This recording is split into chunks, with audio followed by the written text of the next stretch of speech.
Okay, we're almost done with the song, so we're on the last little section, and let's watch this part here. Okay, so Ben starts singing, so really I need to, as soon as it goes to this angle, be close on him.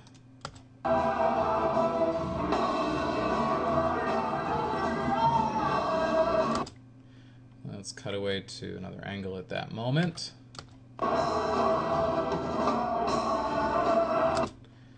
And we're on the last move, so I'm not sure if I want to go to the entire stage view.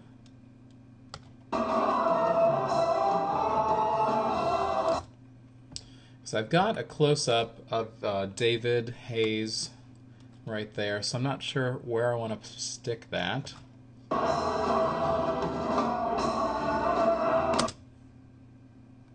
Let's find it, and maybe that will answer our question for us.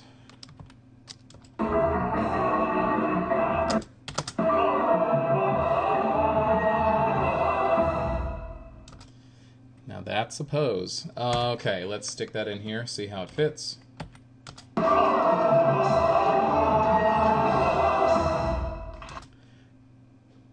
Okay. Let's see how it works with the clips around it.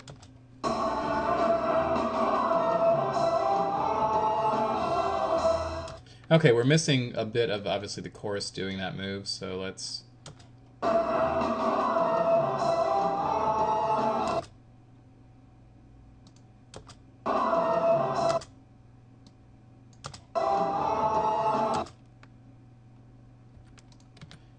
Let's sneak a peek back at the chorus action. Let's pick this angle.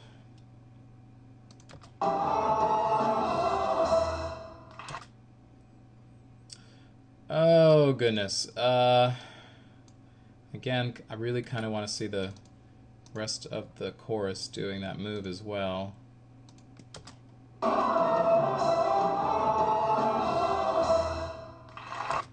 And then I suppose we could fade back into his pretty intense pose there. We'll put a cross dissolve.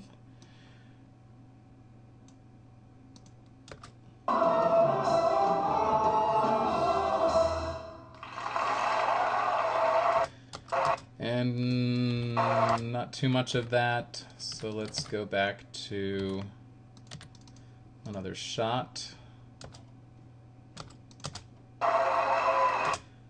That's good. Let's put a cross dissolve, see if there's too much dissolve there.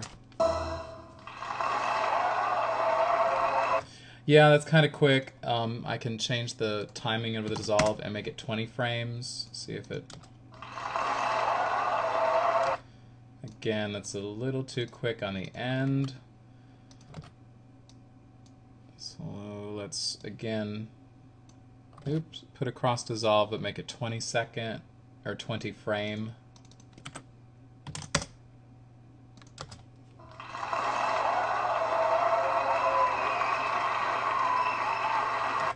Again, kind of shows the intensity of the dancing there.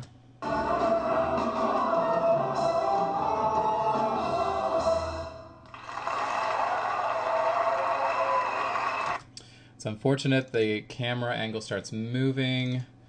Maybe if I make it 10 frame dissolve.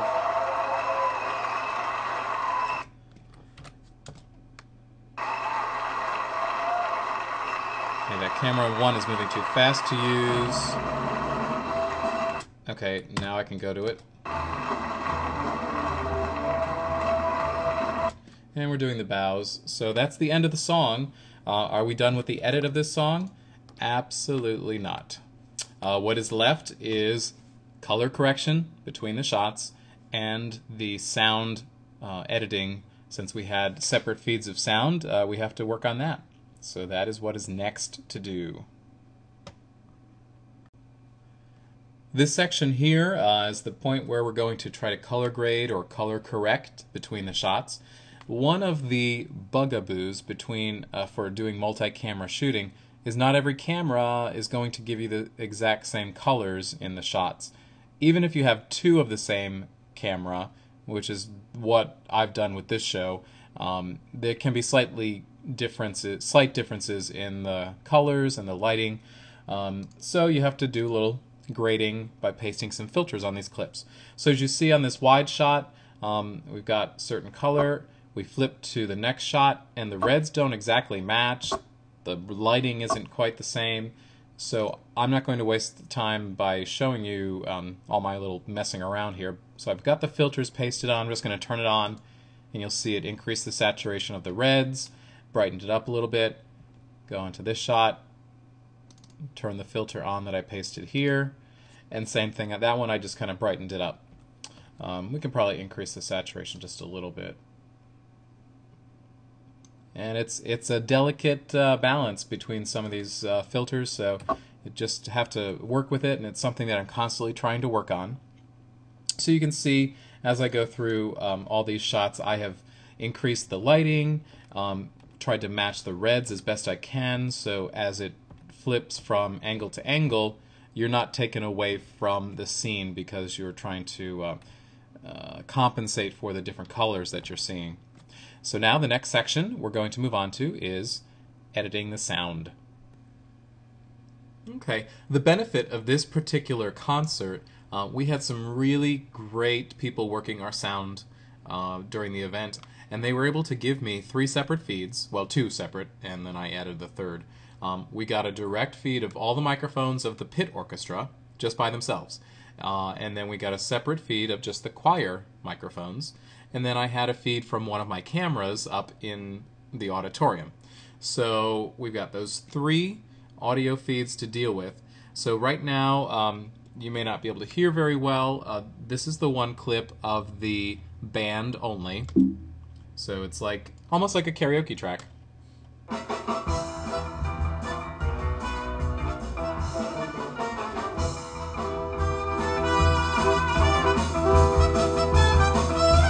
And to show you how great the staff was that was working with us, they adjusted levels when we weren't singing to increase the volume of the band.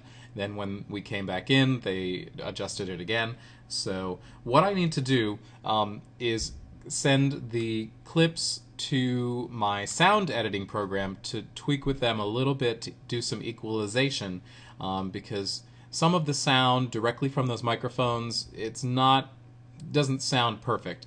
So what I'm doing is I'm going to take this clip of the band, I'm going to copy that, I'm going to go to a blank sequence here, paste it in, oops, maybe I didn't copy it right, go back, copy that, paste it in, there it is, and basically what I'm doing is called round tripping.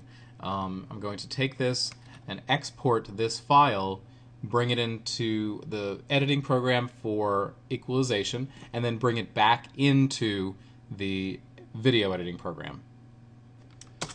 At this point, we're going to open up my sound editing program. I've already got one project open where I've worked with some of the audio before, so we're going to look at the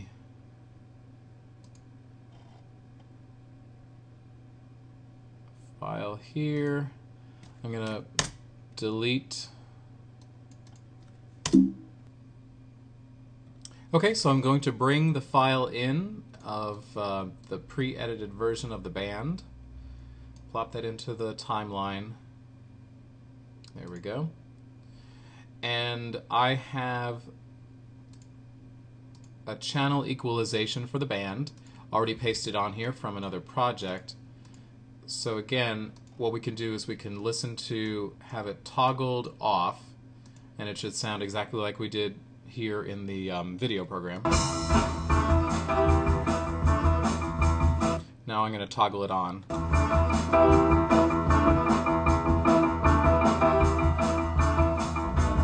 It's off, now it's on.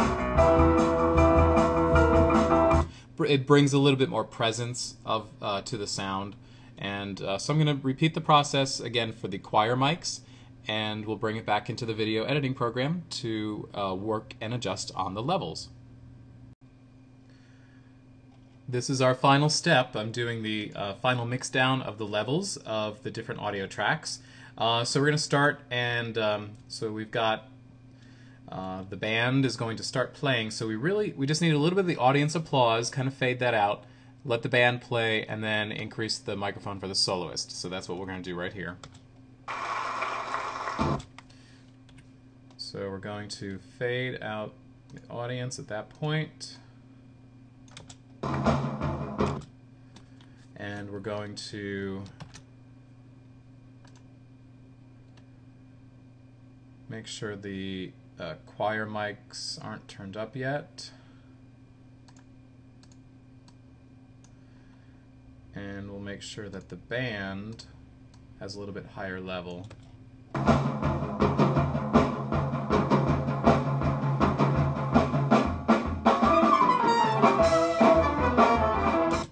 Okay, and that's where the choir mics need to come back. I think I got the level right there.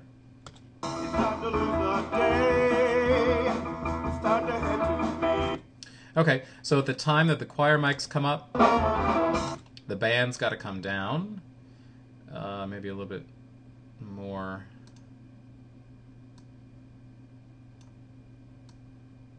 Oops.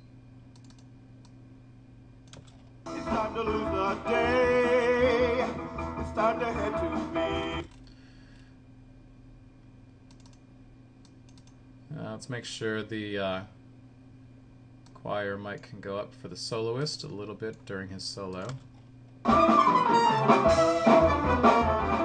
time to lose the day. It's time to head to me. Raise it up just a little bit more.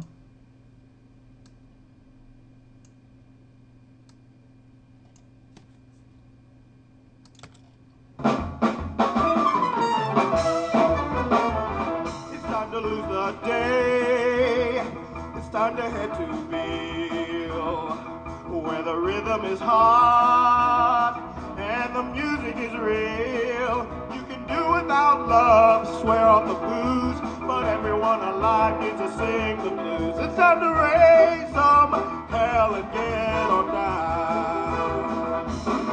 down. Okay, so during that little bit, we've got to bring the house microphones back up so we can get a little of the ambience back. Let's try that. I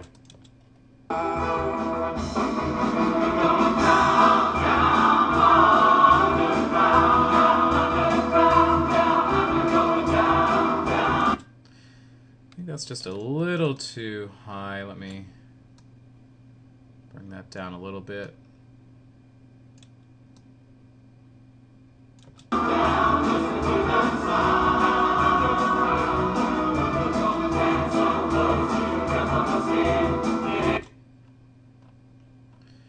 So making sure the band is back down.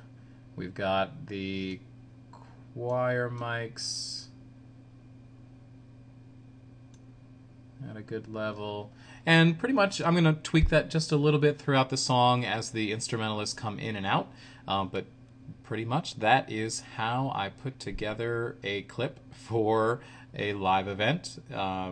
We started out with doing the editing between angles, then we had to color correct, and then the final bit was the sound. So I hope this was a little bit of a good insight into what I do for the chorus, and if you're interested in this kind of editing, I hope it helped, and I hope you can use it for your future projects.